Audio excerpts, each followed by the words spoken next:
Welcome back to Great Day.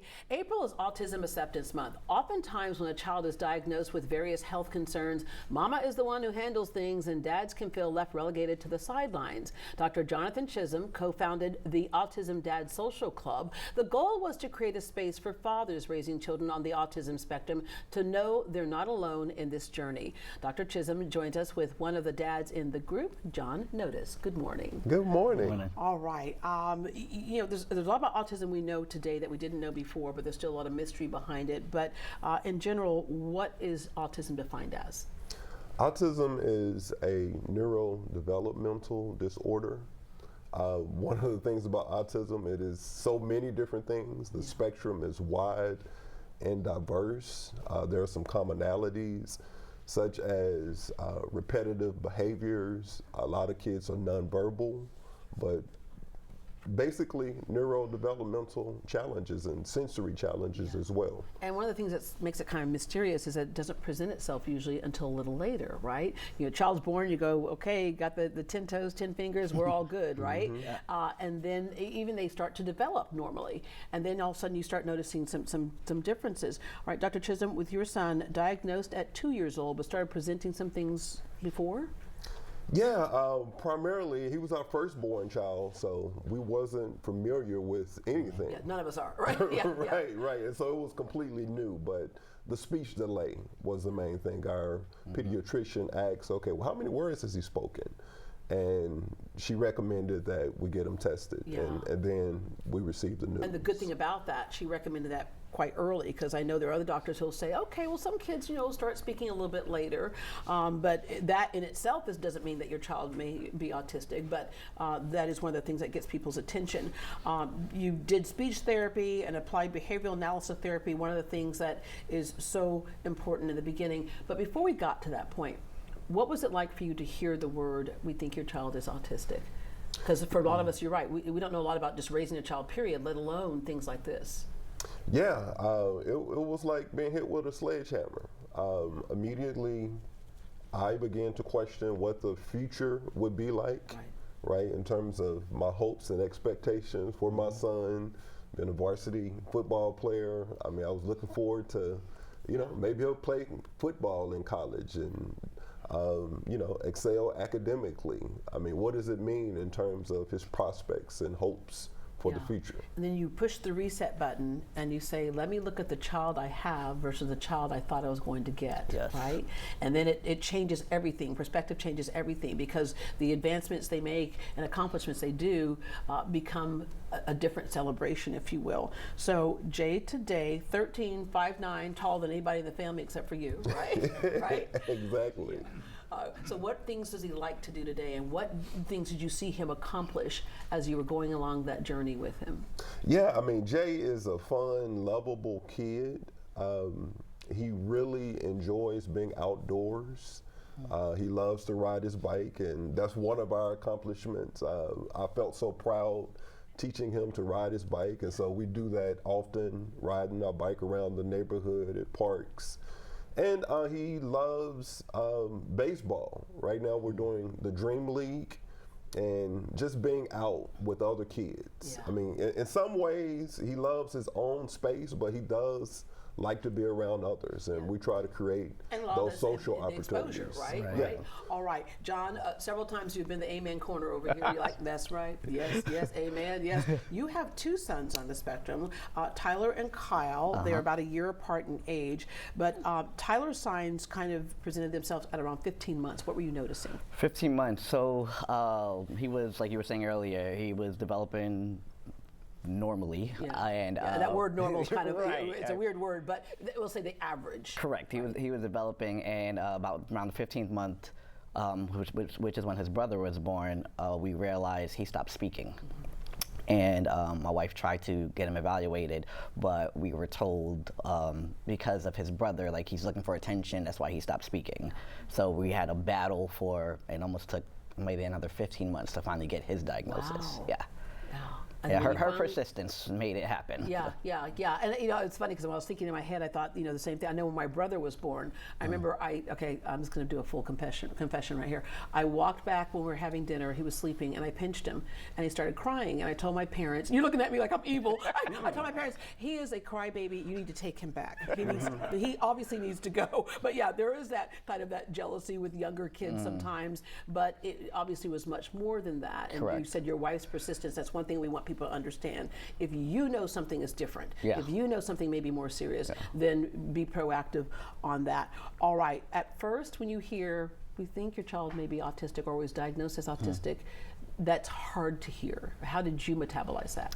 I mean, full transparency, I cried. Like he came home, and I remember vividly, I was sitting on the steps and she told me, and he obviously wasn't really aware, and I just looked at him and I cried because like what Jonathan was saying about you have all the dreams and aspirations of what you're gonna do with your child, and that's what you see, but it takes a moment to step back and realize it's not about you. Right. You know, it's about your child and how we're gonna navigate this life for him. Yeah. Well, for me, for both of them. Yeah, So. to navigate the life for the child that you have. Yes, yeah. correct. All right, and then you have your second son. Yes. So, like I said, both of them were on the spectrum, but we kind of, after Kyle's the younger one, after we saw what was happening with Tyler, we were even more aware because it's easier to say, you know what, this person started speaking late, this person started doing their developments at a different stage. But we were like, okay, you know what, this is what happened with the firstborn, let's make sure the second one is kind of on track.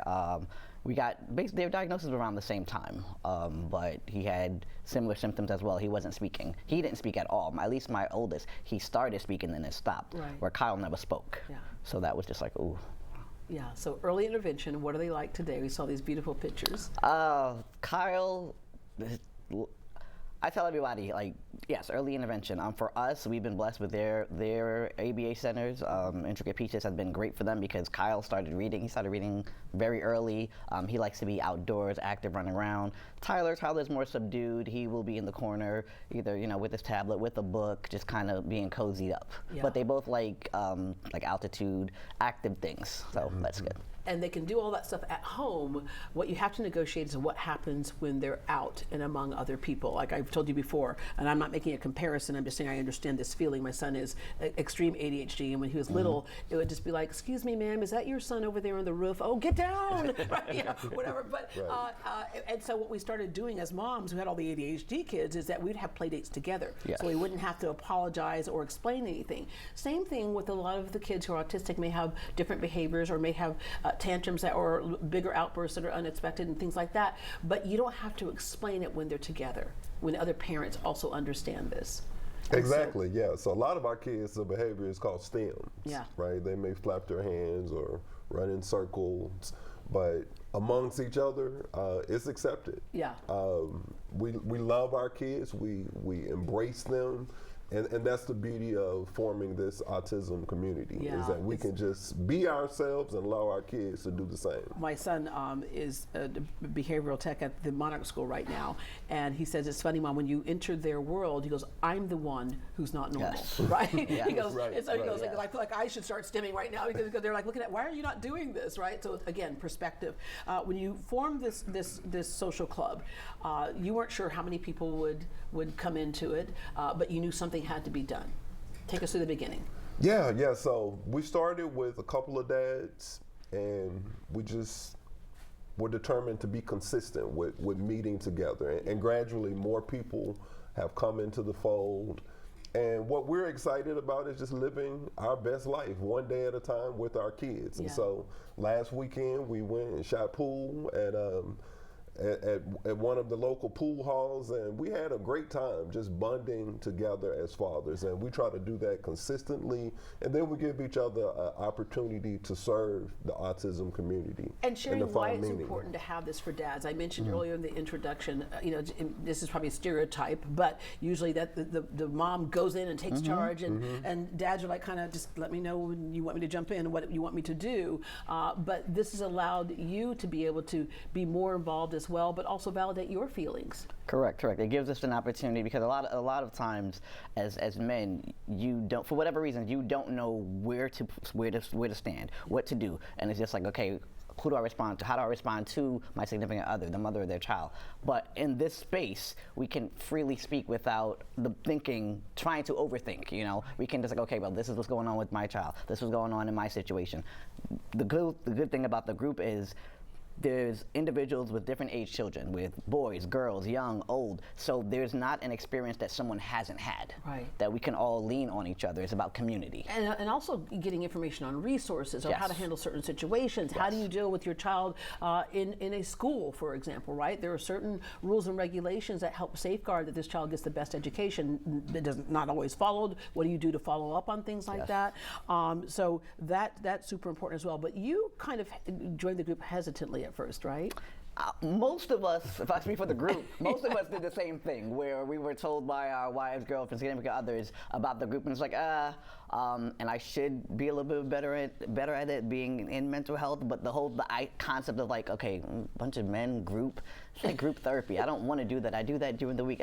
But once I got in, it was like, okay, it's needed. Yeah. It's needed because, like I said before, like we have so many thoughts, so many things that happen to us, but we don't, as men, being open is hard. Yeah. So we don't feel comfortable expressing it. But once you're in a group by going with other individuals in that same space, it's like, oh yeah, I know what you feel like. I know how this happens. Yeah. So yeah, no, when I first met you, I don't think you had these shirts. Now you got the shirts and everything. All right. Your next mixer is coming up. Our next mixer is coming up 4th Saturday in April, as always at the end of the month, 3 to 5 p.m. And we would love for dads to come, test it out, see what it feels like. Yeah, and there's a lot of power in that. In the beginning, maybe not wanting anybody to know that your child was autistic, to wear a shirt that says Autism Dads Social Club. It's gonna be okay, is what that says to me. All right, advice for someone who has a new diagnosis for their child. I'll start with you. Yeah, my advice is very simple. Take it one day at a time. Find joy in the present moment. I mean, the future is not promised, but we have the gift of today, and your child is a gift from God that you will gradually open up and find the value and meaning in every day of their life. Yeah. For me, community. There is so many outlets for moms, dads. Reach out to your local areas. Find out all that you can for you, for your child, and there's plenty of support. Don't do what most of us do, and like what you were saying earlier, where it's just like, okay, this is my child, we're going to be home, we're just going to watch. Yeah. No, there's plenty of support. Don't hide your child away. Expose No. them to things. And we've seen Correct. over and over and Correct. over again, for example, the young man Cody who won America's Got Talent several years ago. He's blind. He was having a hard time communicating, and his mom, she goes, I was just trying everything. And then one night I put him in front of a piano. And if you have ever seen America's Got Talent and him when he won, it was like, where did that voice come from? And that ability to play music, so you never know what they're going to latch on to. So expose them to everything like you Yes. should do with every child. Gentlemen, thank you so much. Thank you. Thank you. Thank you. It's been so cool to watch your organization grow. To learn more about Autism Dads Social Club or to take a look at their upcoming events, visit autismdadsocialclub.org, autismdadsocialclub.org.